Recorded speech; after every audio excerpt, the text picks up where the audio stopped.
Hello learners, आज हम पढ़ने वाले हैं barriers to effective communication. What do you mean by barriers? Barriers होता क्या है? Barriers to communication are the hindrances और difficulties involve in the process of communication which distort the message from being properly understood by the receiver. Barriers का मतलब होता है ऐसी जितने भी हिंड्रेंसेस, ऑब्स्टेकल्स या डिफिकल्टीज जो भी हमारे को कम्युनिकेशन करते हुए रुकावटें आती हैं, जिसकी वजह से हमारा एक्चुअल मैसेज हमारा रिसीवर समझ नहीं पाता, उन सबको हम बोलते हैं barriers to communication. Barriers to communication को फर्दर ब्रॉडली क्लासिफाइड किया गया है: physical barrier, semantic barrier, organisational barrier, psychological barriers and personal barriers. 5 types में इन्हें ब्रॉडली क्लासिफाई करा गया।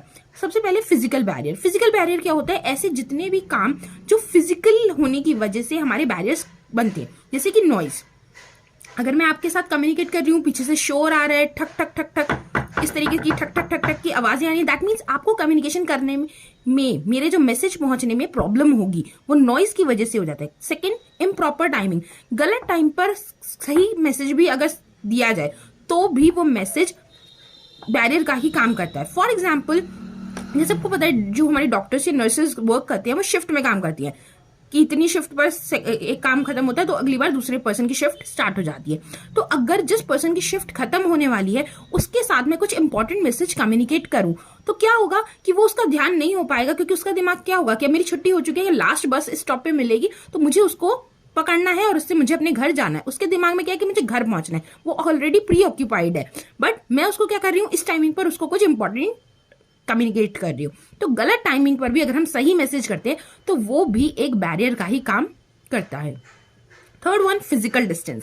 फिजिकल डिस्टेंस का मतलब क्या होता है कि दूरी से अगर मैं यहाँ बैठी हूँ और 1 किलोमीटर या कहो 10 या 12 घर छोड़कर मैं किसी पर्सन के साथ कम्युनिकेशन करने की कोशिश कर रही हूँ तो उसको मेरा मैसेज क्लियरली नहीं समझ में आएगा। क्यों? क्योंकि हम दोनों के बीच में डिस्टेंस बहुत ज्यादा है। ये थे हमारे फिजिकल बैरियर्स। अब हम करेंगे सिमेंटिक बैरियर्स। सिमेंटिक बैरियर्स वो बैरियर्स होते हैं जिन्हें हम लैंग्वेज बैरियर्स भी कहते हैं। लैंग्वेज से रिलेटेड जितने भी हमारे ऑब्स्टेकल्स होते हैं वो आते हैं सिमेंटिक बैरियर्स में। सबसे पहले यूज ऑफ जार्गन। जार्गन क्या होता है? जार्गन होते हैं टेक्निकल टर्म्स। टेक्निकल टर्म्स का अगर हम यूज करते हैं तो वो भी एक बैरियर का काम करती है। अगर मेरे जो लिसनर्स हैं या ऑडियंस है उन्हें उस टर्म के बारे में नॉलेज ही नहीं है, उस टेक्निकल टर्म की नॉलेज ही नहीं है, तो वो पर्सन उतना इफेक्टिवली उस चीज को नहीं समझ पाएगा। जैसे कि एक ऑर्गेनाइजेशन में किसी ने कहा कि आज today is the meeting of white collar person. White collar person का मतलब होता है कि मैनेजरियल लेवल की मीटिंग है। Blue collar means workers level की मीटिंग होती है। अब मैंने बोला व्हाइट कॉलर लेवल मीटिंग है। अब कई लोग ये समझ लेंगे कि जिन्होंने भी आज व्हाइट कलर की शर्ट पहनी है, व्हाइट कॉलर है जिनके, उन लोगों की आज मीटिंग है। तो दोनों ही मीनिंग में कितना डिफरेंसेस हो गया। नेक्स्ट है बैडली एक्सप्रेस्ड मैसेज, कि गलत तरीके से मैसेज बताया गया जिससे कि उन्हें समझ नहीं आया। Next one, variety of meaning. English में कई सारे ऐसे वर्ड्स होते हैं कि एक ही वर्ड के बहुत सारी मीनिंग्स हो जाते हैं और कई लोग उसका गलत मीनिंग निकाल लेते हैं, तो वो भी एक बैरियर का ही काम करता है।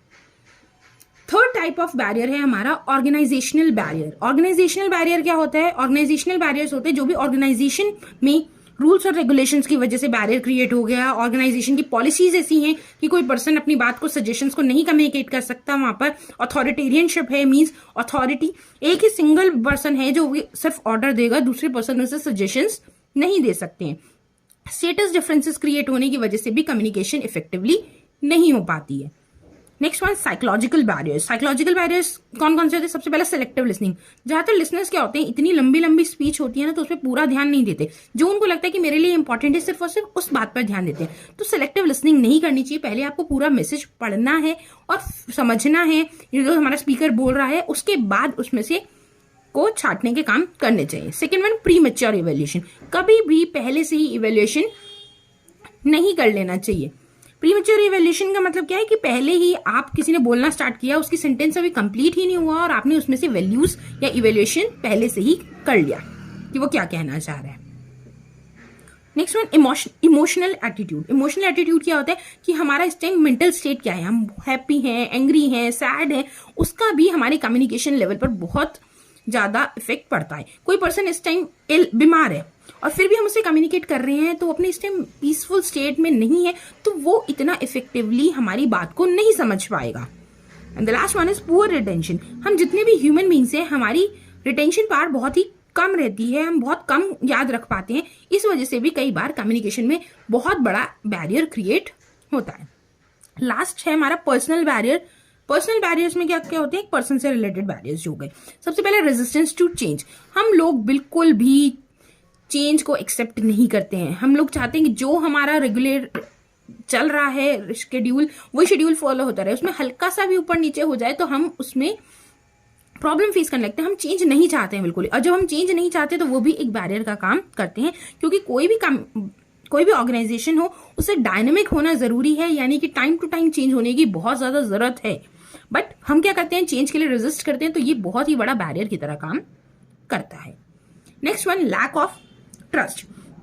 कई बार एम्प्लॉयर्स और एम्प्लॉयज के बीच में ट्रस्ट रिलेशंस अच्छे नहीं होते, जिसकी वजह से भी कम्युनिकेशन इफेक्टिवली नहीं हो पाता। And the last one is inattention. Inattention means कि जो पर्सन कम्युनिकेट कर रहा है, जो लिसनर है, दोनों में कोई एक पर्सन भी अटेंटिव नहीं है कि क्या बात कही जा रही है, तो ये भी एक बहुत बड़ा कम्युनिकेशन बैरियर का काम करता है। अभी तक हमने पढ़े कि बैरियर्स टू कम्युनिकेशन क्या होते हैं, उसके बाद अब हम पढ़ने वाले कि अब इन बैरियर्स को ओवरकम कैसे किया जाए, कैसे इनसे उभरा जा सकता है इन कम्युनिकेशन बैरियर्स। सबसे पहले use of simple and meaningful language. जब भी आप यूज करो, जब भी आप कम्युनिकेशन करो, तो उसमें सिंपल और मीनिंगफुल लैंग्वेज या वर्ड्स का यूज करो।